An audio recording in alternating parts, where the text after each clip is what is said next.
Saudara 10 orang meninggal dalam ledakan kapal tanker MT Federal 2 di galangan kapal ASL CPR Indonesia di Tanjung Ucang, Kota Batam, Kepulauan Riau. Sementara 4 orang yang terluka berat masih dirawat intensif.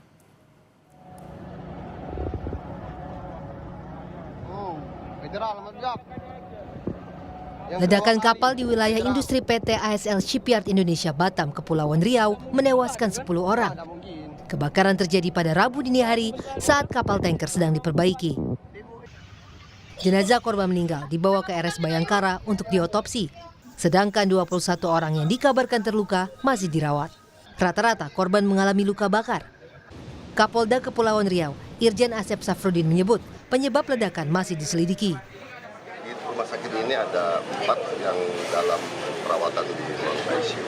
Di tempat lain kami masih ngecek. Beberapa rumah sakit dirawat korban? Sementara di 3 rumah sakit. Informasi yang meninggal kita akan lakukan otopsi di rumah sakit Bayangkara. Ya, dari hasil penyelidikan nanti kita bisa lihat apakah ini ada unsur-unsur kelalaian yang mengakibatkan orang meninggal dunia. Apabila itu ditemukan, maka kita akan proses sesuai dengan hukum yang berlaku. Sementara saat ini, para korban luka dirawat di 4 rumah sakit. Riki Ramadhani, Batam, Kepulauan Riau. Dinas Tenaga Kerja dan Transmigrasi Provinsi Kepulauan Riau melakukan peninjauan di lokasi insiden kapal MT Federal 2 yang terbakar di galangan kapal PT ASL Shipyard Indonesia, Tanjung Ucang, Kota Batam, Kepulauan Riau. Petugas melakukan investigasi dugaan kelalaian keselamatan dan kesehatan kerja. Peninjauan digunakan atau dilakukan untuk pengawasan serta investigasi atas terulangnya kembali terjadinya insiden kapal MT Federal 2 yang terbakar.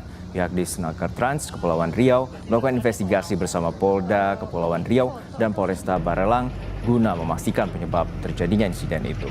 Hasil investigasi akan menjadi dasar penindakan lanjutan terhadap pihak yang bertanggung jawab termasuk evaluasi penerapan prosedur keselamatan dan kesehatan kerja di lingkungan perusahaan terkait. Sudah kejadian 2 kali dengan satu proyek yang sama, kapal yang sama. Saya yakin ini adalah kelalaian yang memang diusut, dicari persoalan pokok masalahnya. Apakah mungkin ketiganya lemah atau pengawasannya lemah atau mungkin mindcon-nya juga lemah sehingga memang mohon maaf jadi berpikir bahwa kok ini dibiarkan saja terjadi peristiwa hal akhirnya menyebabkan meninggal dunia. Jadi memang dalam hal ini mindcon-nya PT ASL bertanggung jawab penuh terhadap kami kemarin sudah sampaikan juga sama teman-teman. Tadi pagi kami sudah turun juga bersama dengan PPNS sebenarnya dengan pengawas juga, dan kami memang nanti langsung sudah melakukan intent pemeriksaan, investigasi dan juga mungkin nanti barangkali mungkin melakukan validasi terkait masalah data dan audit sekaligus terkait masalah pengawasan ketiganya.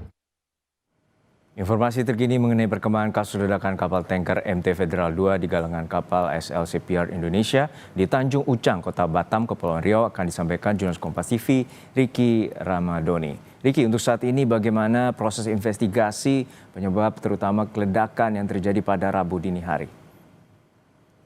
Ya, Juno, untuk saat ini pihak kepolisian maupun pihak dari Pemprov Kepri sendiri masih terus melakukan investigasi adanya insiden kapal MT Federal 2 ini meledak di PT ASL Shipyard Indonesia ini.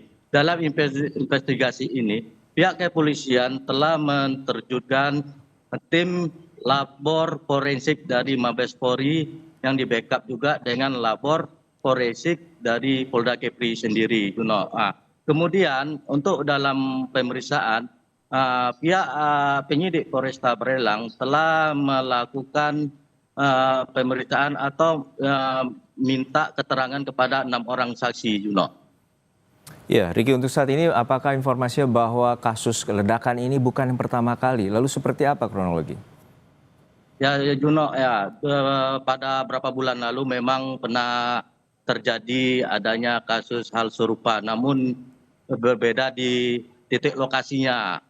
Tapi ini lokasinya bukan di tangki minyak bagian depan lambung kapal, tapi mereka ini agak di belakang kapal. Ya. Pada beberapa bulan yang lalu, pihak Polresta Barelang telah melakukan penyelidikan dengan adanya kasus serupa ini dan telah menetapkan 2 orang tersangka Juno atas insiden itu yang mengakibatkan 4 orang meninggal dan belasan lainnya luka-luka. Namun dalam terjadi kembali kasus hal serupa ini, inilah yang akan terus dilakukan penyelidikan lebih mendalam. Kenapa bisa terulang lagi? Ada apa? Apakah ada suatu unsur kelalaian bagi SOP kapal itu, pekerja kapal itu, seperti K3-nya seperti apa? Sekarang ini pihak polisi terus maupun pihak Pemprov sendiri, baik dari Dinas Tenaga Kerja, melakukan investigasi agar mengetahui apakah memang pihak perusahaan SL ini sengaja melakukan kelalaian, membiarkan adanya pekerjaan tanpa ada SOP berlaku yang telah ditetapkan. Ya, Juno. Ya Riki, untuk saat ini bagaimana dengan 10 jenazah korban? Apakah telah diserahkan ke pihak keluarga masing-masing?